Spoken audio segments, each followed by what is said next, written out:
नमस्कार मेरे प्रिय दर्शकों, मैं एस्ट्रोलॉजर हेमलता। परमपिता परमेश्वर हम सब पर कृपा बनाए रखें। आज का जो मेरा टॉपिक है वो है सप्तम भाव।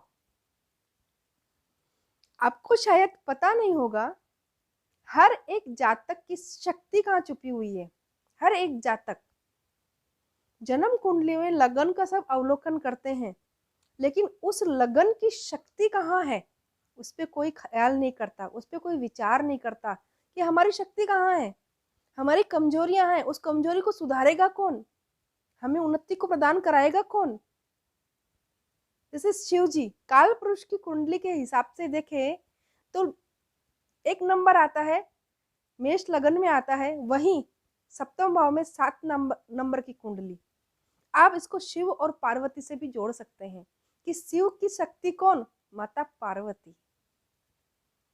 तो आप इस विषय को समझें कि शिव के बिना शक्ति अधूरी है, तो शक्ति के बिना शिव भी अधूरे हैं। महादेव तो खुद कहते हैं कि मैं शक्ति के बिना अधूरा हूं, और शक्ति माँ माता पार्वती बोलती है कि मैं तो शिव के बिना मनुष्य हूं। शिव शक्ति एक दूसरे के पूरक है। वैसे ही अपनी जन्म कुंडली में अपने सप्तम भाव का स्वामी अपनी शक्ति है, अपने से एकदम अपोजिट अपना जो स्पाउस है, अपना जो लाइफ पार्टनर है, अपना से एकदम अलग होता है। उसकी सोच विचार क्यों अलग है? क्योंकि अपनी शक्ति है। अगर उस शक्ति को कई बार अपन अपने लाइफ पार्टनर की सिचुएशन, अपन के बिहेव, उनसे डिस्टर्ब होते हैं।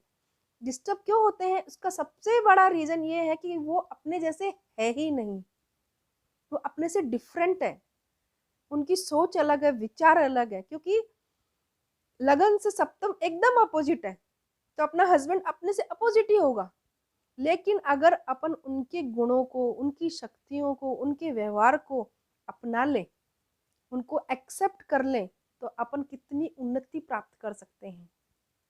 जैसे भोले बाबा तो मेडिटेशन करते हैं, पर माता माता तो पराक्रम करती है। माता हर तरीके के रूप लेती है।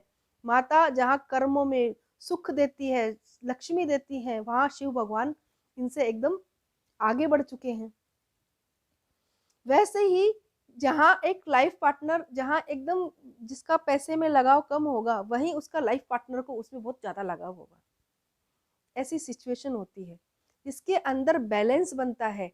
हस्बैंड को अपनी वाइफ को देख के समझ में आता है कि हाँ इतना नहीं होना चाहिए, और वाइफ को समझ में आता है नहीं ये होना चाहिए। ये ऐसे, ये एक दूसरे के पूरक हैं। एक दूसरे के गुणों को अपनाने से, एक दूसरे को स्वीकार करने से ही आपका सप्तम भाव पॉजिटिव हो जाता है, एक्टिवेट हो जाता है। अगर आपने उनकी नकारात्मकता को स्वीकार करके उनकी पॉजिटिविटी को स्वीकार कर लिया, उनको एक्सेप्ट कर लिया, और उसके बाद में अपना जीवन को आगे बढ़ाते गए, और अब तो आपका जीवन बहुत सुंदर, बहुत ही अच्छा हो जाएगा। आपको सारे घर गृहस्थी के सुख मिलेंगे। तो मेरा ये बोलना है कि आपकी शक्ति आपके सप्तम भाव में है, और अपनी शक्ति को कमजोर ना होने दे, उनको बढ़ाएं। क्योंकि उनकी शक्ति बढ़ेगी तो आपकी शक्ति बढ़ेगी। मेरे इन थोड़े से शब्दों में बहुत राज छुपा हुआ है। इस शब्दों को समझ के आप अपने स्पाउस, अपने लाइफ पार्टनर की शक्ति बने, और एक दूसरे को साथ दें, जिसका आपका लगन और सप्तम दोनों स्ट्रांग हो जाएंगे। आज के लिए इतना ही। नमस्कार।